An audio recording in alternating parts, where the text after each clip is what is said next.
Pues hoy que David se ha sentido valiente para orar delante de la cámara, pues voy a hablar acerca de la importancia de la oración. Así que vamos a empezar orando. Señor, quiero darte muchas gracias por el privilegio que nos das de poder tener comunión contigo. Gracias por tu presencia. Gracias porque tú nos has abierto los ojos del entendimiento para que pudiéramos conocerte y pudiéramos, Señor, humillarnos ante ti reconociendo tu grandeza, tu soberanía. Oh Dios, yo quiero alabarte y adorarte porque tú eres bueno y para siempre tu misericordia. Quiero pedirte, Señor, que nos ayudes a entender tu palabra, que nos ayudes a ponerla por obra, que nos ayudes a hacerte fiel, como tú eres fiel para con nosotros, Señor. Tu fidelidad es para siempre, Dios. Oh Dios, yo quiero pedirte que tú nos hables un día más y que tú puedas hablar a toda persona que se conecte a través de internet o que pueda ver el video, Señor. Padre, que tú puedas hablarle, que tu espíritu pueda vivificar tu palabra, porque tú no tienes limitaciones de tiempo, espacio o materia, Señor. Yo te pido que tu espíritu pueda fluir a través de tu palabra en mi boca, Señor, y que puedas tocar los corazones y realizar la obra para la cual tú la envías. En el nombre que es sobre todo nombre, en el nombre de Jesús. Amén. ¿Sabéis? Una de las cosas grandes y maravillosas de nuestro Dios es que Dios no tiene hijos preferidos. Dios no atiende más a unos que a otros. Y eso es algo que a veces cuando somos miembros de la iglesia debemos de entender. Y es que no porque el pastor ore por mí, Dios va a escuchar más. Dios no escucha más a unos que a otros. Dios tiene su oído atento para todos sus hijos. Es verdad que cuando tenemos necesidades tenemos que acudir también al pastor, pero no solo al pastor, sino a la iglesia, para que oremos los unos por los otros. Podemos ver como el apóstol Pablo, al principio de todas y cada una de sus cartas, él dice que ora por los hermanos. Y es algo que debe ser recíproco. Él pedía también oración a la iglesia por él. Todos tenemos que orar unos por otros. Y es importante que los niños, que los jóvenes puedan aprender a confiar en Dios, de que puedan acercarse a Dios confiadamente, que Dios no los va a menospreciar porque sean jovencitos. El rey Josías creo que fue que dispuso su corazón de buscar a Dios cuando tenía 8 años.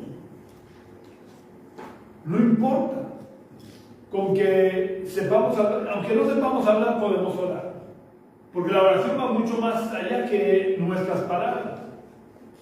La oración es mantener una relación con Dios, ser conscientes de la presencia de Dios en nuestras vidas, saber que en cualquier momento podemos hablar con Él, podemos recurrir a Él, aunque solo sea con el pensamiento, porque Él es el único que puede escudriñar nuestra mente y el corazón. ¿Vale? A veces tenemos el pensamiento equivocado y muchas veces le damos tanta importancia o tanto poder a Satanás como a Dios, pensando que Él puede ver nuestros pensamientos. Satanás no puede conocer nuestros pensamientos, porque nuestros pensamientos solo los puede escudriñar Dios. Es verdad que Él puede saber cuando Él nos lanza un dardo de fuego, Él puede saber el efecto que ha producido en nosotros, por la manera en que reaccionamos, por la manera en que actuamos, por lo que decimos, pero Él no puede saber lo que pensamos. Pero Dios sí. Por eso decía que a veces no hace falta decir palabras. Me acuerdo ahora de un caso de la madre de Samuel, de Ana, la madre de Samuel, uno de los mayores, o el mayor juez y profeta de Israel de los tiempos antiguos, antes de la monarquía. Esta mujer anhelaba más que cualquier otra cosa, más incluso que su propia vida, anhelaba tener un hijo. En aquella época, el hecho de que una mujer fuera estéril era símbolo o señal de maldición. Así que, como ella era estéril, pues se sentía muy mal y con ese dolor que sentía en su corazón por no tener hijos, un día fue al templo. Y bueno, el templo no al tabernáculo, el templo todavía no había sido construido. Y fue al tabernáculo a orar y ella le abrió su corazón a Dios y movía su boca, pero no emitía sonidos. De tal manera que el sacerdote, muy espiritual él, pensó que Ana estaba borracha y le dijo: digiere ya tu vino, así de manera despectiva, digiere ya tu vino, mujer. Entonces Ana le contestó humildemente, no se enfadó. Hoy en día, ocurre algo así, vivíamos de una patada en el trasero al sacerdote y nos hubiéramos sido súper mega enfadados. Pero esta mujer humildemente le dijo al sacerdote: no, tu sierva no está borracha, no está ebria. Es que tengo un dolor, una angustia en mi corazón y he abierto mi corazón a Dios.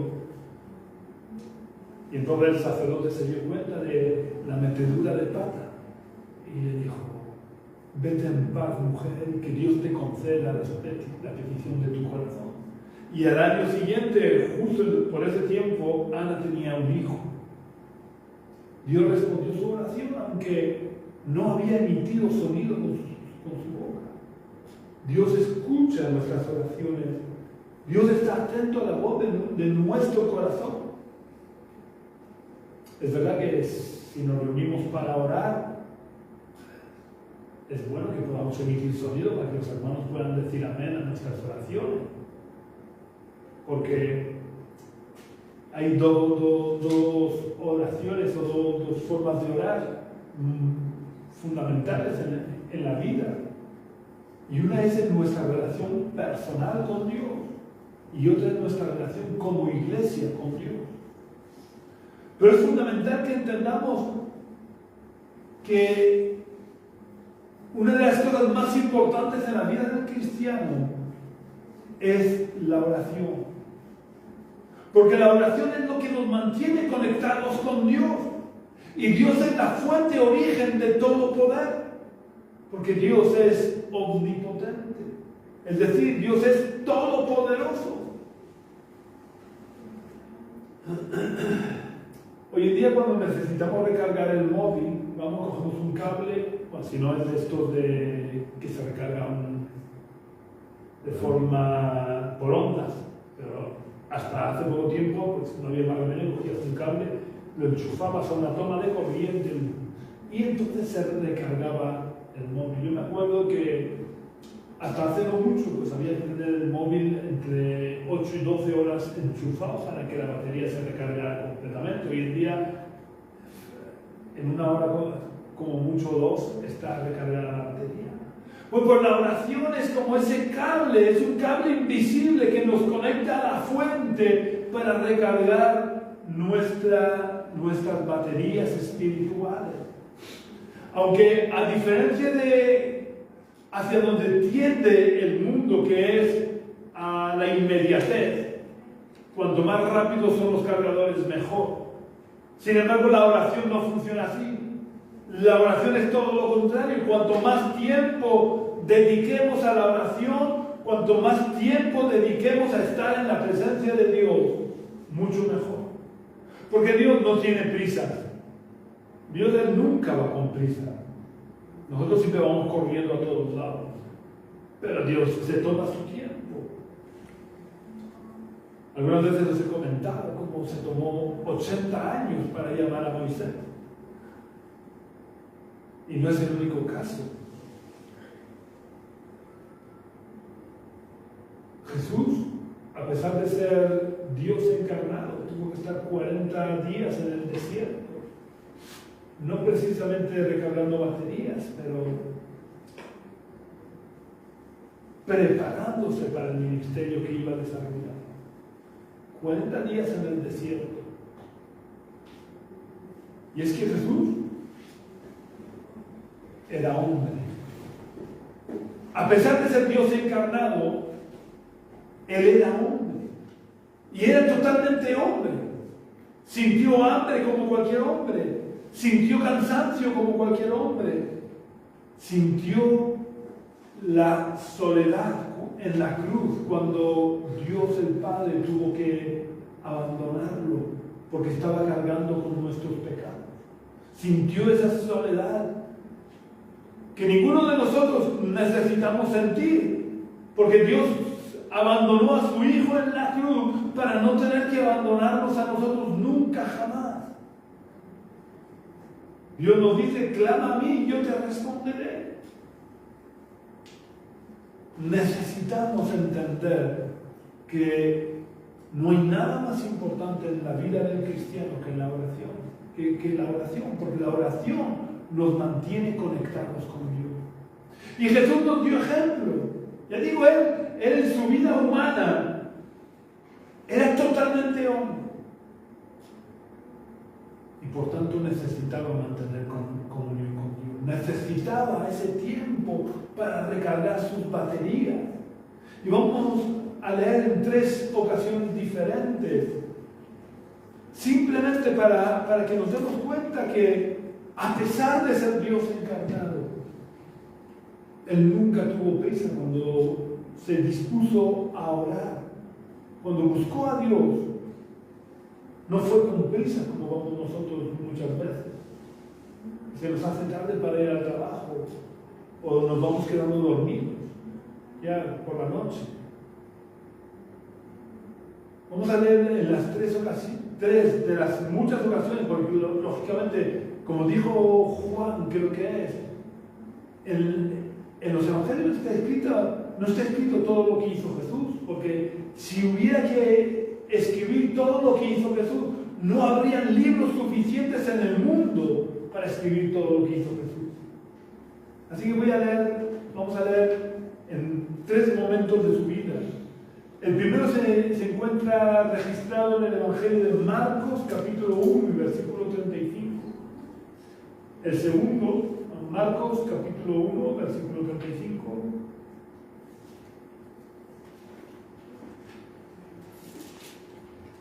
El segundo está en Mateo, capítulo 14, versículo 23. Mateo, capítulo 14 y versículo 23. Y el tercero en Lucas, capítulo 6 y versículo 12. Conforme lo vamos leyendo, os repito la cita. El primero es Marcos, capítulo 1, segundo evangelio, Marcos, capítulo 1, versículos 35, dice, nos relata Marcos: levantándose muy de mañana, siendo aún muy oscuro, es decir, que madrugó, era muy de mañana, siendo aún oscuro, no sabemos en qué época del año era, pero no estaba amaneciendo, era muy oscuro, salió y se fue a un lugar desierto y allí oraba. La segunda cita que vamos a leer, Mateo, capítulo 14, versículo 23, dice, esto ya era por la tarde: después de despedir a la multitud, subió al monte a orar aparte. Y cuando llegó la noche, estaba allí solo. Después de despedir a la multitud, subió al monte a orar aparte. Era la tarde, todavía no era la noche. Y cuando llegó la noche, estaba allí solo. Pero si leéis los versículos siguientes, no los vamos a leer, pero habla de que estuvo orando hasta, creo que era la tercera o la cuarta vigilia de la noche, es decir, que estuvo hasta la madrugada orando. Y la última cita, en Lucas capítulo 6, versículos 12, dice: en aquellos días, Jesús, fue al monte a orar, y pasó la noche orando a Dios. Y ya digo, Jesús era un hombre como tú y como yo, que sentía el cansancio igual que tú y que yo. Daros cuenta, si Jesús sentía el cansancio, que en medio de una tempestad en un barco fue capaz de quedarse dormido. Y hay que estar cansado para, con el movimiento de un barco en medio de una tempestad, te quedes dormido. Pues él se quedó dormido. Es decir, que a él le costaba lo mismo que a nosotros, porque su cuerpo humano era un cuerpo totalmente igual al nuestro. Pues se quedó toda la noche orando a Dios. Quiero que nos demos cuenta de la importancia de la oración. Porque la oración es lo que marca la diferencia entre una vida de derrota y una vida de victoria. Entre una vida carnal y una vida espiritual. Ya que, como dije antes, la oración nos mantiene conectados al Dios Todopoderoso. En estos versículos que acabamos de leer, vemos como Jesús, que era Dios encarnado, al haberse despojado de su poder divino, necesitó dedicar tiempo suficiente a la oración, estar conectado con el Padre. Y quiero aclarar que cuando digo que Jesús se despojó de su poder divino, no quiere decir que Él no lo tuviera. Él jamás renunció a nada de su naturaleza divina. Él a lo que renunció fue a hacer uso de su naturaleza divina mientras estuviera viviendo aquí en la tierra como hombre.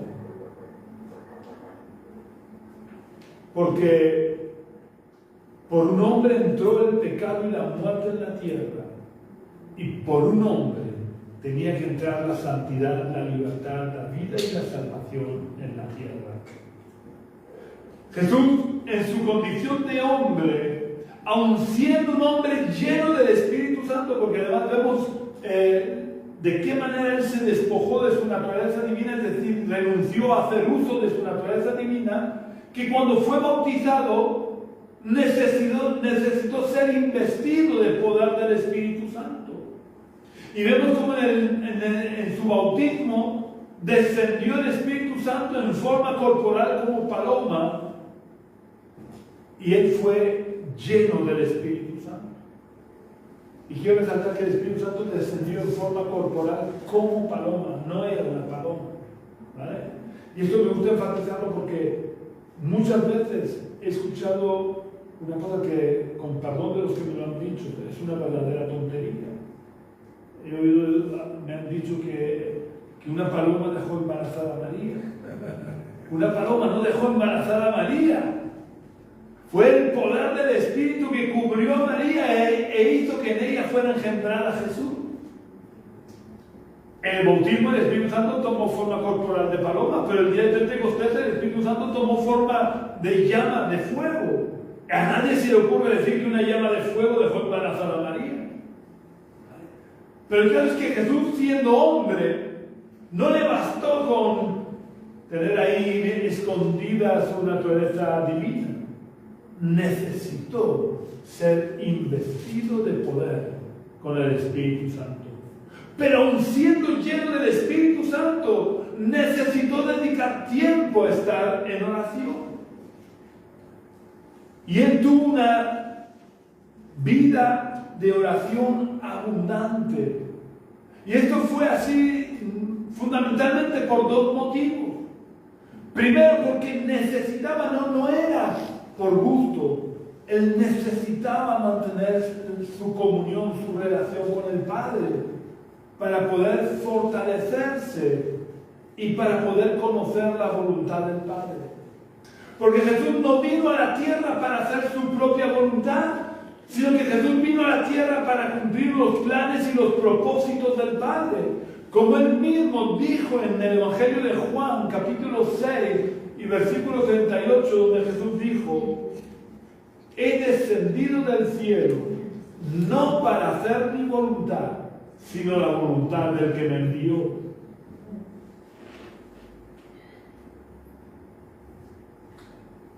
al no querer hacer en ningún momento su voluntad, sino la del Padre que lo había enviado, Jesús necesitaba mantener una comunión íntima con el Padre, para que el Padre le fuera revelando lo que tenía que hacer en cada momento.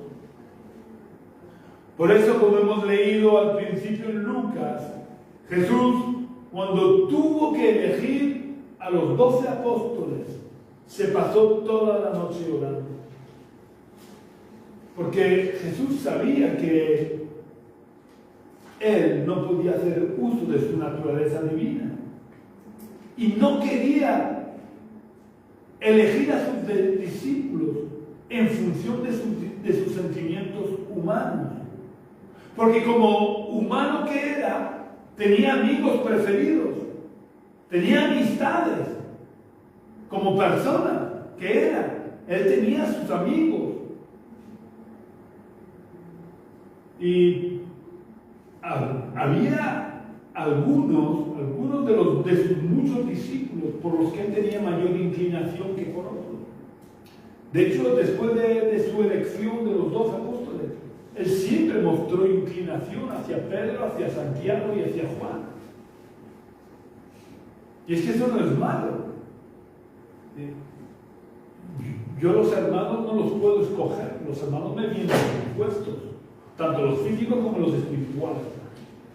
Y mis hermanos en la carne lo son no por la elección mía, sino porque mis padres me dieron esos hermanos. Y en cuanto a la fe es lo mismo.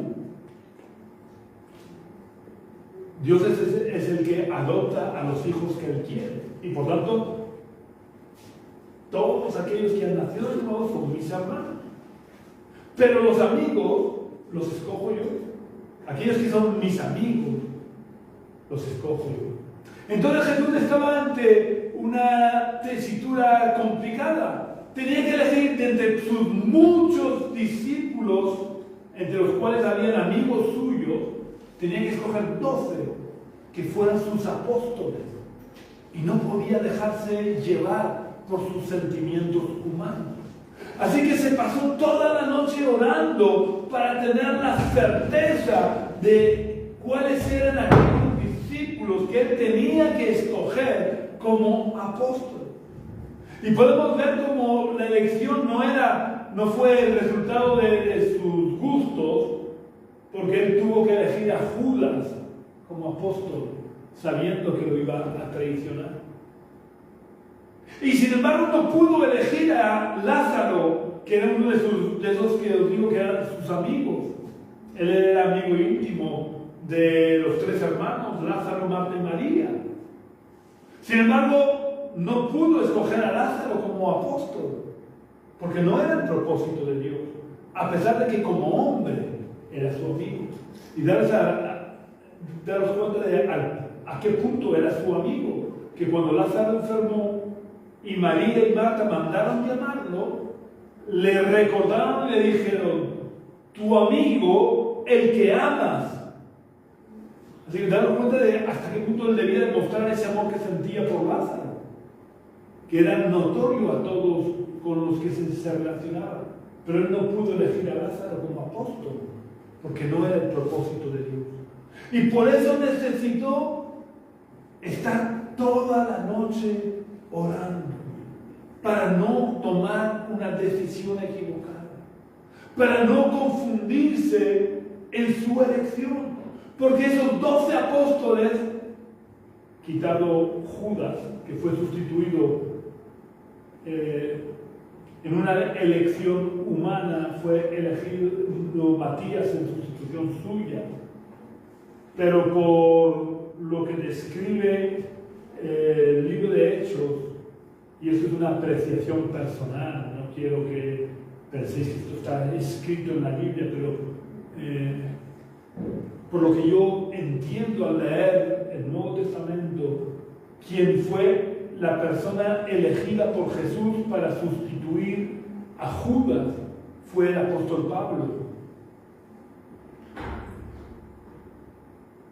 Pero no podían ser personas cualquiera, no podía ser motivado por sus sentimientos humanos. Tenían que ser aquellas personas que Dios había escogido para ser las columnas que sostuvieran el edificio de la iglesia que se levantaría después de la muerte, resurrección y ascensión de Jesús.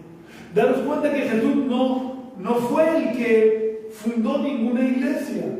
Jesús no fundó ninguna religión ni ninguna iglesia.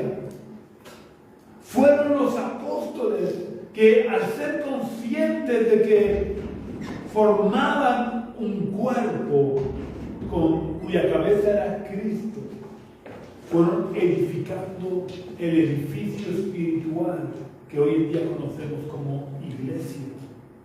Y el apóstol Pablo fue el que sentó las bases doctrinales, la mayoría de las bases doctrinales sobre las que se ha edificado la iglesia cristiana, las pone Pablo. Por eso no podían ser personas cualquiera, tenían que ser aquellos que Dios escogiera. Es muy importante que tengamos en cuenta la manera de actuar que tuvo Jesús y que lo imitemos, porque Él es nuestro maestro y nuestro ejemplo. Jesús no hizo una lista de 12 apóstoles de decir, mira, escojo a este, y luego se fue al monte a orar y diciéndole, Dios, yo te pido que tú bendigas a estas 12 personas que yo he escogido para que sean mis apóstoles. Él fue con una lista en blanco al monte a orar, a esperar que fuera Dios quien rellenara la lista. Y nos equivocamos cuando venimos a Dios con decisiones ya tomadas. Porque muchas veces Dios nos permite que nos equivoquemos. Si realmente no queremos su consejo, si realmente no queremos su dirección, sino que queremos que Él apruebe lo que nosotros ya hemos decidido, muchas veces Dios nos permite que nos estrellemos para que la próxima vez lo hagamos de forma correcta. Desgraciadamente el ser humano es más burro que el burro y tropezamos más de 2 veces con la misma piedra. Pero como Dios nos ha dado libertad, Dios permite que nos equivoquemos. Como a veces cuando criamos a nuestros hijos hay que dejarles que se caigan. Claro, con cuidado que no se vayan a abrir la cabeza, pero hay que dejar que se caigan para que aprendan. Todos nos hemos equivocado en la vida y hemos tenido que rectificar. Y muchas veces aprendemos más de los errores que de los aciertos. Pero cometeríamos menos errores, nos estrellaríamos menos veces, nos caeríamos menos veces si en vez de ir ante Dios con decisiones tomadas, pidiendo la bendición de Dios para esas decisiones que ya hemos tomado, siguiéramos el camino correcto que es el de buscar a Dios para tomar la decisión que Dios quiere, y de esa manera no necesitaremos pedir su bendición, porque estaremos en su bendición, porque estaremos obedeciendo su voluntad.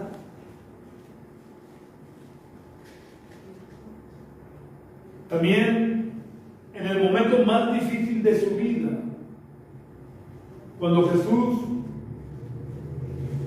tuvo que atravesar uno de los momentos o el momento más duro de su vida, no se refugió en sus discípulos, ni en sus apóstoles, ni en su familia, ni en sus amigos, sino que se retiró para orar.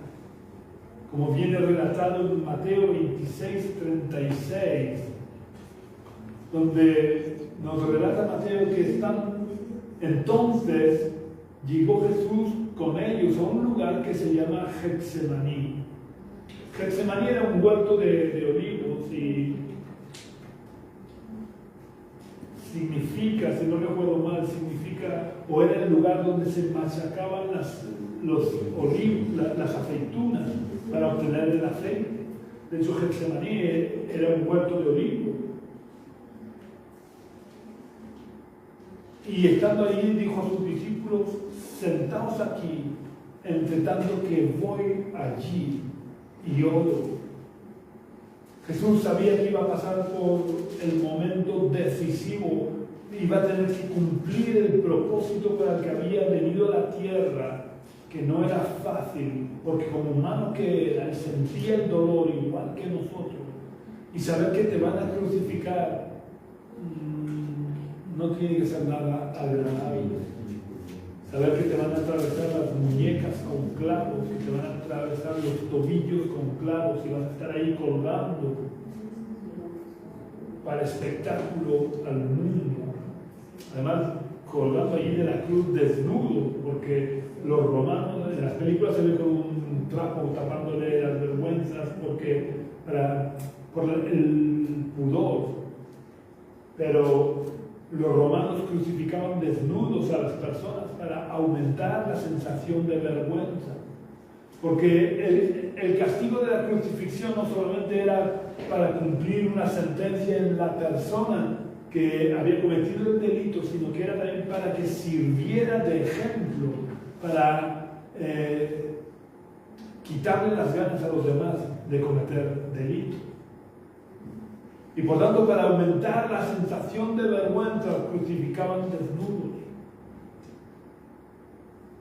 Y estar ahí soportando el dolor de los huesos que tienden a descoyuntarse, porque todo tu cuerpo cuelga, todo el peso de tu cuerpo cuelga de tus brazos y de tus pies heridos. Aparte de haber sido azotado de la manera tan brutal con la que fue azotado, porque ¿sabes? Hoy en día las cruces que se ven ahí en Semana Santa y en las iglesias, entonces son bien rectangulares, bien puliditas, pero no era así, era un simple tronco de árbol, sin más preparación, con todos los salientes, con todas las cosas que se clavaban en las heridas de la espalda y de los brazos del reo, que había sido azotado brutalmente. Porque acordamos, no sé si habéis visto la película de la Pasión del Cristo de Mel Gibson.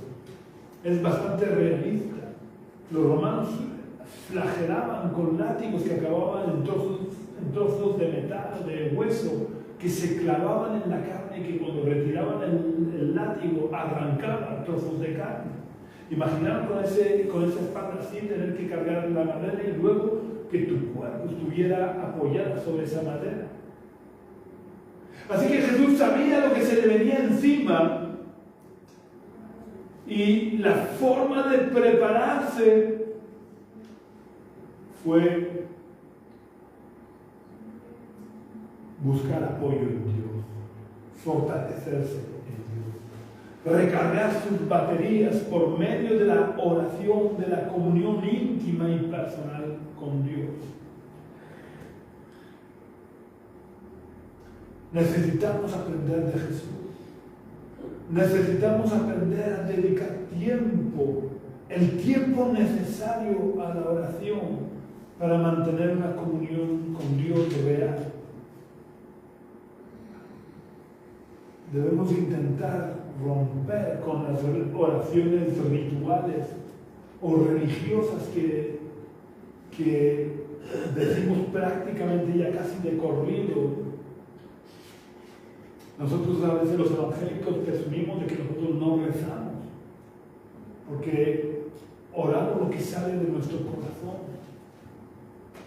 Y esto debe ser una realidad, que oremos lo que salga del corazón. Es verdad que si vamos a orar por lo mismo, pues usemos palabras similares, pero que lo hagamos de forma consciente, no ya que casi, os voy a poner un ejemplo, yo no sé cómo lo hacéis, pero os voy a poner un ejemplo que puede ocurrir, es que ya para orar, para pedir la bendición de Dios para la comida, ya está, ni apagamos la tele, ni le quitamos el volumen a la tele, estamos orando, y prácticamente no le damos importancia ni casi a lo que estamos orando.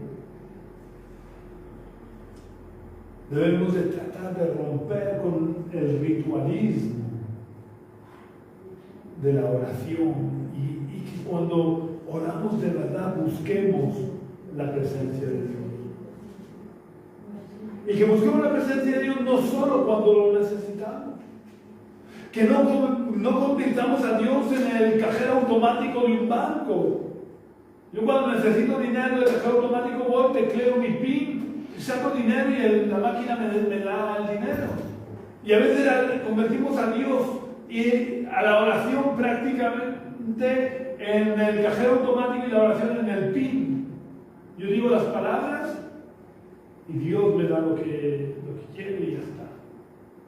Dios es un ser personal que quiere tener relación personal con nosotros. El segundo motivo por el que Jesús oraba era para darnos ejemplo. Jesús nos dio ejemplo en todo. Y Él desea que lo imitemos en todo. Porque somos sus discípulos. En los tiempos de Jesús, las escuelas no eran como ahora, en que enviamos a nuestros hijos a la escuela. Están 6, 7 horas en la escuela, vuelven a casa y prácticamente nuestros alumnos no saben nada de nosotros.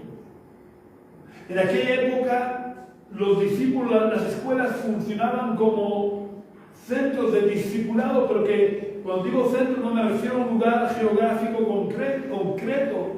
Los discípulos, como es el caso de Jesús, seguían a su maestro, pero Jesús no fue el primero en enseñar de esa manera. Los filósofos griegos ya escogían sus discípulos. Y los discípulos aprendían no solamente la sabiduría y la filosofía de su maestro, sino que aprendían por imitación, imitaban a su maestro. Y Jesús quiere que entendamos ese concepto de aprendizaje y que aprendamos de Él siguiendo su ejemplo. Él, siendo Dios encarnado, necesitó orar. ¿Cuánto más nosotros?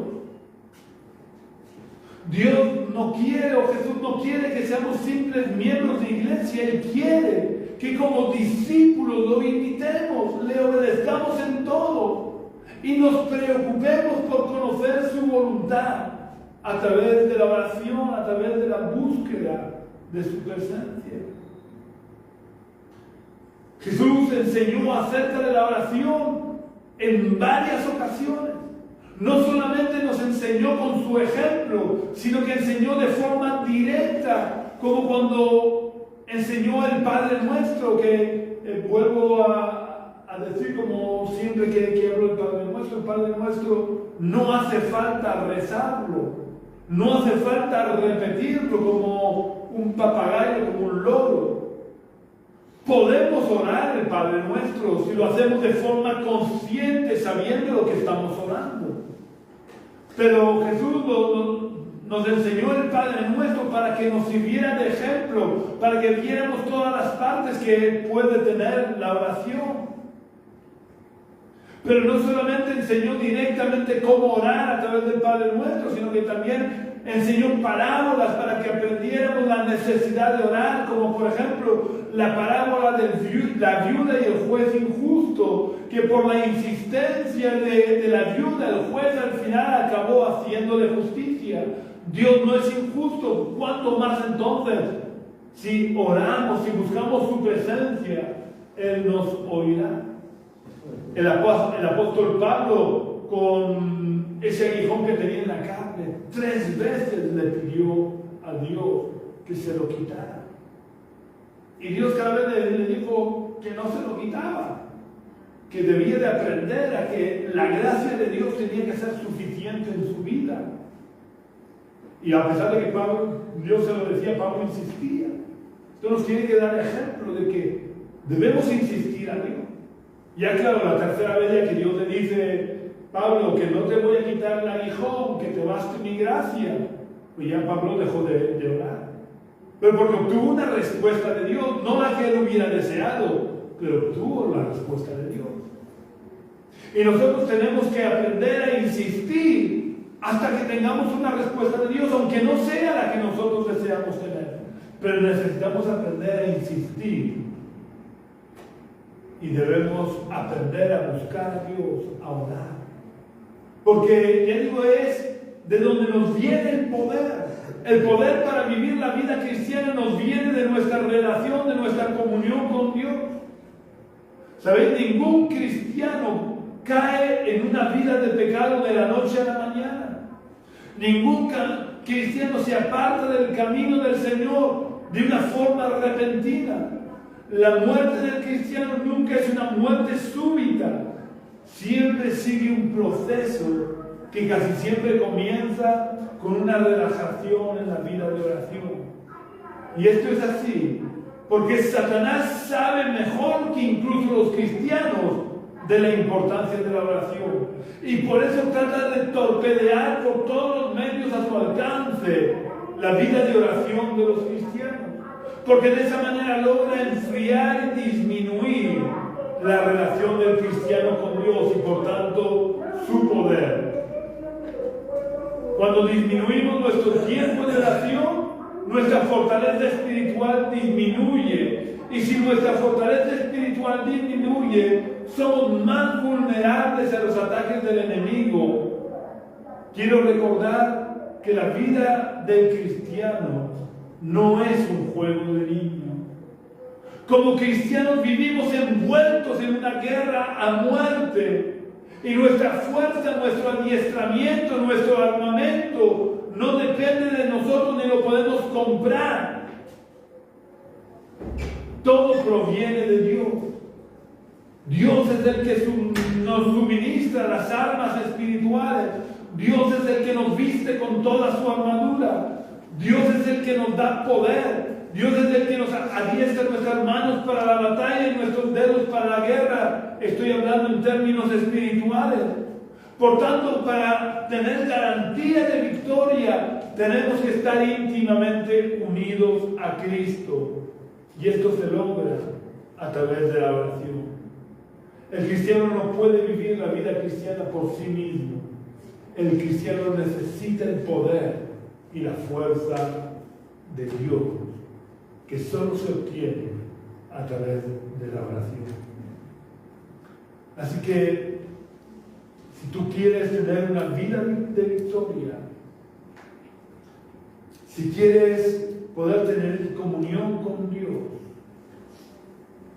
lo primero que tienes que hacer es recibir a Jesús en tu corazón. Es pedirle a Jesús que entre en tu corazón y de esa manera podrás intimar con Jesús. Es difícil que yo pueda intimar con mi mujer si mi mujer vive a 300 kilómetros de mí. Por tanto, para poder intimar necesito cercanía. Y no hay mayor cercanía que el que podamos tener a Jesús viviendo en nuestro corazón. De esa manera nos podremos relacionar más y mejor con Dios. Por eso si quieres de verdad que tus oraciones sean escuchadas, si quieres tener una vida de victoria, si quieres poder entrar en el reino de los cielos cuando tu vida acabe aquí, necesitas invitar a Jesús a entrar en tu corazón. Así que yo quiero pedirte en este momento que puedas cerrar tus ojos y repetir la oración que voy a hacer. Si no quieres repetir la oración que voy a hacer, no la repitas. Mis palabras no sirven, solamente son un ejemplo, son una guía, son una ayuda. Pero lo importante es que salga de tu corazón. Así que si quieres tener la ayuda y quieres repetir la oración que voy a hacer, cierra por unos momentos tus ojos. Señor Jesús, yo quiero abrirte las puertas de mi corazón en este día. Quiero agradecerte por haber abierto los ojos de mi entendimiento y te abro las puertas de mi corazón. Te invito a que entres y te pido que pongas en orden mi vida, Señor. Te pido que tú limpies mi corazón, mi mente y todo mi ser. Te pido que perdones todos mis pecados. Te pido que rompas toda cadena en mi vida, que pudras todo yugo, Señor. Te pido, Señor, que tú reines en mi corazón, que tú cojas las riendas de mi vida y me enseñes el camino por el que debo de andar. Te pido que me ayudes, Señor, a entablar una relación real y personal contigo cada día, Señor. Que cada día, Señor, pueda recargar mis baterías en tu presencia. Que cada día yo pueda oír tu voz y seguirte. En el nombre de Jesús. Amén. También es fundamental, dado que los cristianos no somos células aisladas, sino que somos miembros de un cuerpo, es fundamental también, además de que ores, que puedas congregarte en una iglesia, pero no en una iglesia donde se sigan las tradiciones humanas. Busca una iglesia donde se predique el Evangelio de verdad, el Evangelio de la gloria de Cristo, un Evangelio libre de imágenes, libre de doctrinas de hombres. Lee la Biblia, compara lo que se predica en la iglesia con lo que dice la Biblia. Y únete a una iglesia donde se predique el Evangelio de verdad. Si no tienes lugar donde reunirte, puedes venir aquí, donde nos congregamos nosotros, que es en la calle Río Júcar, número 19 bajo, del barrio de los Dolores de Cartagena, los domingos a las 11 de la mañana. Si quieres visitarnos, serás muy bienvenido. Si ya eres miembro de otra iglesia, ves a tu iglesia. Congrégate con la iglesia de la que formas parte. No te refugies en internet, porque esto es un parche para solucionar un problema. El problema de estar impedido para asistir físicamente. Pero no hay nada como tener comunión con los hermanos, comunión física, y poder juntos, como pueblo, como cuerpo, alabar, adorar a Dios y escuchar la palabra de Dios. Si deseas compartir el culto con nosotros, serás bienvenido los domingos a las 11 de la mañana. Repito, en la calle Río Júcar, número 19, bajo del barrio de los Dolores de Cartagena. También si quieres contactar conmigo, puedes llamar al teléfono que está en la página de Facebook de la Iglesia Génesis, preferiblemente por las tardes, porque por las mañanas trabajo. O también puedes visitar nuestra web, que es iglesiagenesis.com. Iglesia Génesis se escribe tal cual suena, todo junto, sin acentos, .jimdofree, deletreado